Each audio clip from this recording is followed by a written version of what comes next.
Well, welcome back to episode 159. You're going to love my co host this week.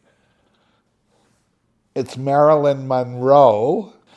Diamonds are a girl's best friend. So here we go again. What a time of tumultuous turmoil in the global diamond industry and the things going on behind the stage or backstage, which is where I like to take you guys. You're not going to believe the effects of the lab-grown diamond industry, which, by the way, 5 years ago, I warned everybody that it would decimate the industry when everybody used to say mean things to me like, the rocks are in your head.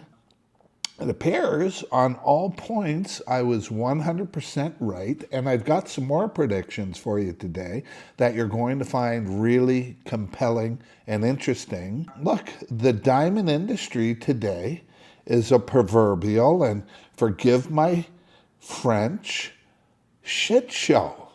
It's an absolute shit show. So here we are, coming up to the busiest time of year. The GIA, as of October 1st, has changed. I'm not going to say they stopped grading them. They may as well have stopped grading them like they would grade a mined diamond. But white laboratory-grown diamonds are no longer properly certified like they would do a mined diamond by the GIA. And the reason for this is really suspicious, given the fact that De Beers, who economically supports the GIA, who is the biggest influence in the industry, can't get anybody to offer them anything for their company, and all their company does is mine diamonds.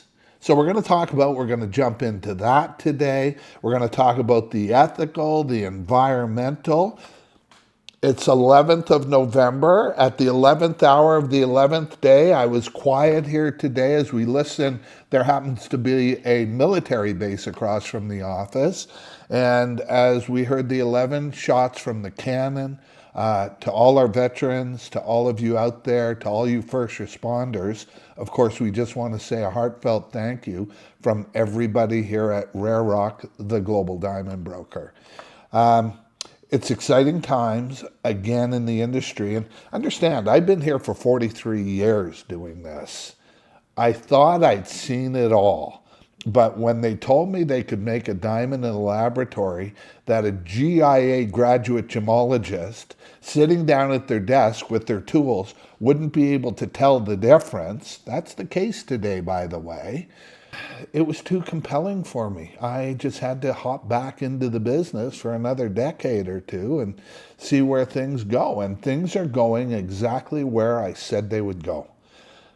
The lies, the manipulation, the misrepresentation, the desperate moves by an industry who's desperate. And the mine diamond industry today is more desperate than ever.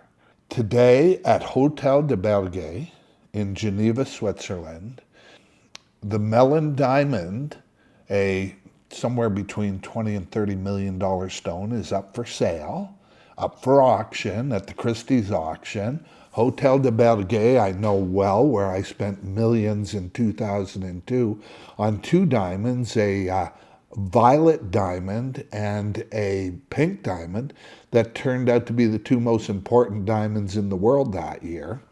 I know the location. We have our spies there. We'll be reporting back to you as the sale goes through and the details of it. I'm of the view that the stone will go closer to 30 million than to 20 million, basically based on the fact that right now, they can tell the difference between a diamond that comes out of a lab that's blue and a diamond that comes out of a mine. The technology's there. It seems like it'll be here for a while. It's totally different technology. So I think we're good. I think we're going to see somewhere in the area of 28 million US for the stone. I think it'll fall just shy of the 30 million. Again, I make these predictions based on my own experience. my own understanding of the industry. And by the time the podcast airs, if I'm wrong, I just change it anyway. Kidding. When I come here and sit down to talk to you guys about diamonds, I'm talking from here. I'm not talking from here. I know a lot about the industry after my time. And so far, when I've made predictions, and please go back to the start of my Instagram. I think we're at around 500 posts now. And see about the things that I said. And I put this out there again. $5,000 minimum bet to anything I was wrong about.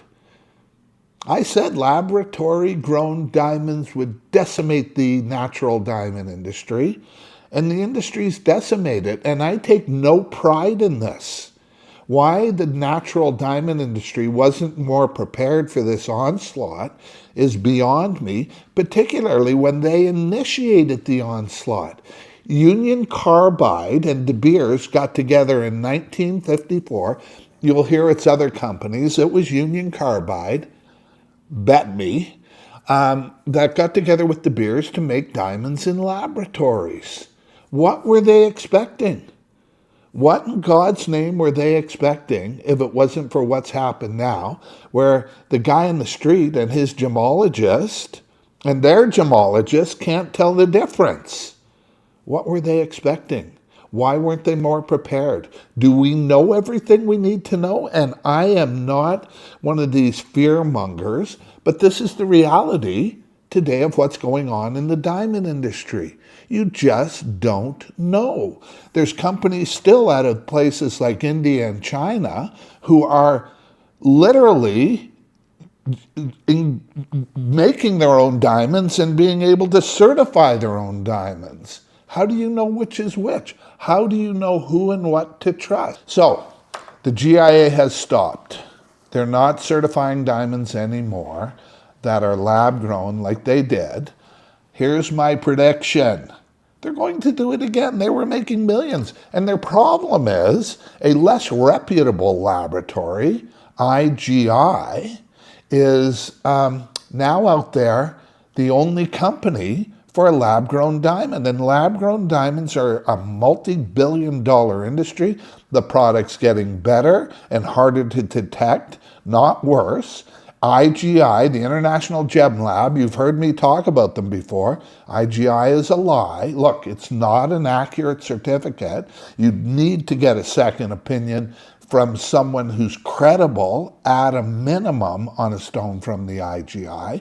But the reality is, it's all we've got now for anybody who wants lab grown. And I can tell you this, if you're concerned about the environment, ethics, if you're concerned about the value, if you're concerned about the fact that these diamonds aren't different from what you would pay 10 times more for at our prices, it's what you're stuck with. And we can help you with this. And this is part of our agenda, is our transparency in the diamond industry. So look,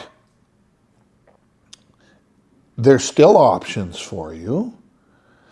You can still get it right. You can still pay the right price. You can still have all the security that you need. And in our next podcast and over the next weeks and months, we're going to be talking about this a lot, because it's a frightening situation out there, even for someone like me these days, wondering what's next from the industry. So anyway, let me move on a little bit from there today and talk about a couple of things that are also extremely relevant in the industry today. And I think it's the prices that we're seeing with natural, fancy colored diamonds. You know, on the day that the melon is going to go for big bucks, millions, multi-millions, tens of millions, it's interesting the trickle-down effect that has throughout the rest of the industry. So, you know, as a former, everybody's a former, by the way, now, the Argyle mine has closed. former authorized partner with the Argyle Pink Diamond Mine and a partner with Rio Tinto, the second biggest mining company in the world. I get to have the inside scoop on these things. And it's even more than that, because tongue-in-cheek, he said, I even have really good friends on the inside of De Beers. I've hired 20-year De Beers employees to work for my companies. Look, it's a huge opportunity right now, again, in certain colors, in certain aspects of the industry. But again, don't get caught misinformed. Know what you're doing if you're going to invest in a natural fancy colored diamond. I can tell you now, I've been through this for 3 decades, and there's certain grades and certain nuances that appreciate, and the rest just don't. So just because it says it's from Argyle doesn't mean you can make money on it. And how do you determine a selling price? This is what we're here for. This is what we do. We're not your retailer on the corner. Rare Rock and the Global Diamond Broker, which, by the way, is now Rare Rock, the Global Diamond Broker, as we move our brand up into the luxury side of the industry. Because it being 20, what year is it again? 25. It's 2025? I started in 1982. It's 2025. Is look, luxury is a whole new thing, and I'm of the view that you should not be paying anymore the exorbitant prices that these luxury, the biggest, middlemen in the industry with the highest margin want to charge. These are available, brokered. And the smart luxury of the future isn't going to pay for the rarest gems, isn't going to overpay. It's not smart. It's not smart with your money. It's not smart to do. You don't need to do it anymore. You look at Tiffany, for example, as a luxury brand. Tiffany has not been a luxury brand in the diamond industry for decades. Really, they sell I and J colored diamonds in decent colors. A joke? As luxury? We're not even in the same ballpark. Today, you know what those diamonds look like? They look like the color of urine against these incredible lab-grown diamonds that are taking over the industry. And they also cost so much more. But what you're going to see now as well is these natural diamonds are becoming discarded. So the mines are closing. There's no plans to open new ones. You've got some war over in North Africa, Botswana, countries, Angola, that you will never see unless you're extremely fortunate. And there's no real tourism to go there and see them, besides the safety concerns, where these diamonds, these countries are fighting over the rights to diamonds and trying to make deals with De Beers, but they don't want to pay for it. And it's starting to look like they're not going to have to pay for it. So, what's the future? Well, the future's controversial at the least. If I was out there buying a lab diamond today, just remember, IGI is a lie. 90% of the time. Look, in nature, less than 1% of the diamonds are D-color. If you're buying a D-colored diamond with an IGI certificate, would you let me have a look at it for you? I'll do it for free. Okay, I won't even charge you, and I'll tell you if it's a D. But there's lots of exciting things coming up, and it's the holiday season again.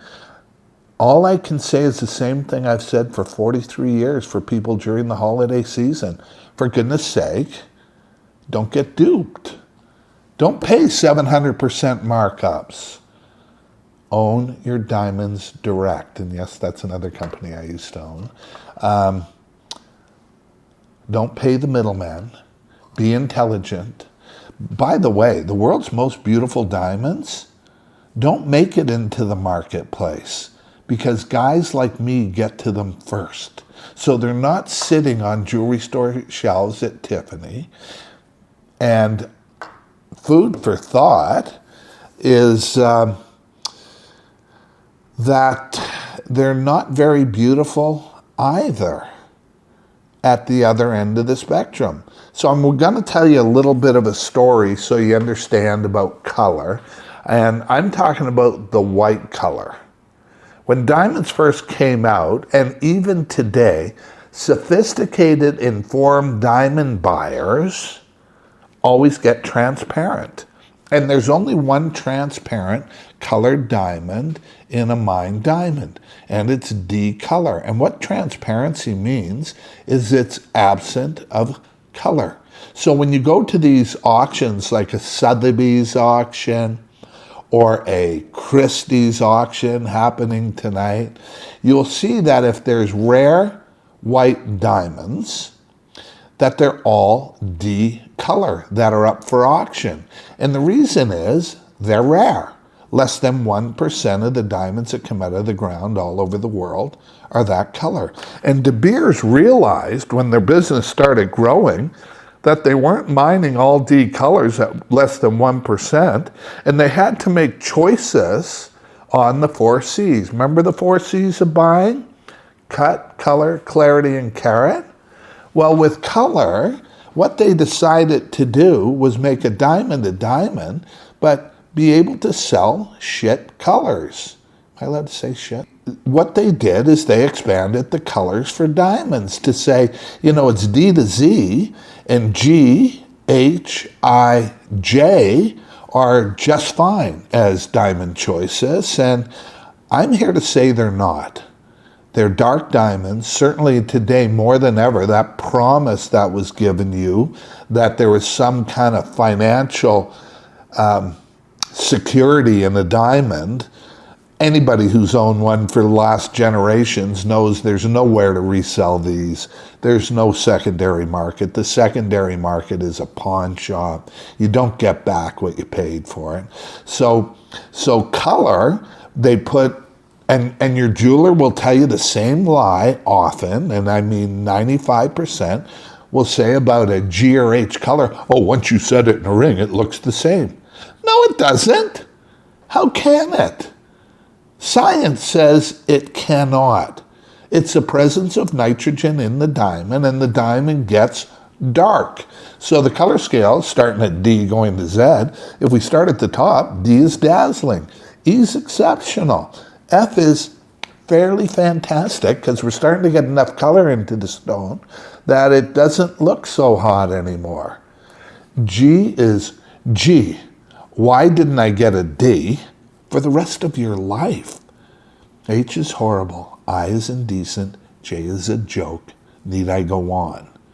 So today when you look at owning diamonds and you're looking at value, it's what I've been suggesting to my clients for 40 years, where they can go out, she can stick her finger out and have the prettiest diamond in the room, every jewelry store they walk into, everywhere they go for the rest of their lives. Not only that, we've worked very hard to create a piece of jewelry that is second to none in the world. So you can walk into your Tiffany, you can walk into your Harry Winston, you can walk into your Graf and see the same sort of workmanship. Tier 1 global craftsmanship. Doesn't it make sense for a new generation? No one's fooling you guys. They don't even understand you guys, apparently. I happen to have 25 and 26-year-old boys and girls, so I get it. They get it. You get it. Look, I'm here to answer. I'm here for facts. I'm here for truth. I'm here for transparency. And I'll tell you the other thing I'm here for is to provide you with diamonds at prices that defy comparison globally. Not just diamonds, but the world's most beautiful. So right now, it's Natural Diamond Week here at the Global Diamond Broker. It's my business. I've done it more and at more levels than anybody in the world right now. I've opened national jewelry store chains. I've worked with kings and queens. I've received medals for philanthropy from the royal family of England. Not that that's such a great brand anymore.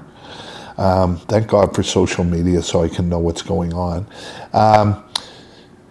I've, traveled with $15-20 million worth of diamonds in a briefcase and toured every jewelry store and jewelry manufacturing across North America, which is really where I learned the business.